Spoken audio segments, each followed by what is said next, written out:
இன்னைக்கு திருப்பாவை பாடல் 20 மார்கழி 20ஆம் தேதி திருப்பாவை பாடல் 20 பாடி அதற்கான விளக்கங்களை நான் இப்போ கொடுக்க வந்திருக்கேன். வாங்க இப்போ நம்ம வீடியோக்குள்ளே போகலாம்.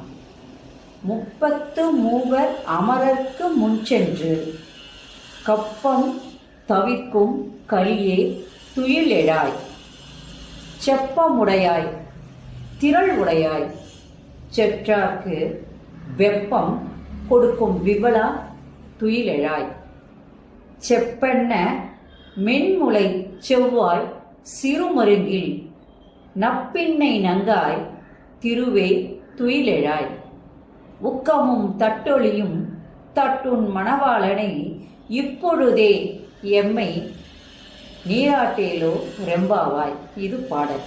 இப்போ இந்த பாடலுக்கான விளக்கம். கண்ணன் இந்த பாடலிலும் நப்பின்னையோடு ஆண்டாள் பேசுவதாக அமைந்துள்ளது. கண்ணனுக்காக நப்பின்னையோடு ஆண்டாள் பேசுகிறாள். அவ்வாறு பேசினாலும் கூட அங்கேயும் தன் கணவனாகிய கண்ணன் எப்பேற்பட்ட வீரன் அப்படிங்கிறத அழகாக அந்த பாட்டில் ஒரு சில வரிகளில் சொல்லியிருப்பான். பக்தர்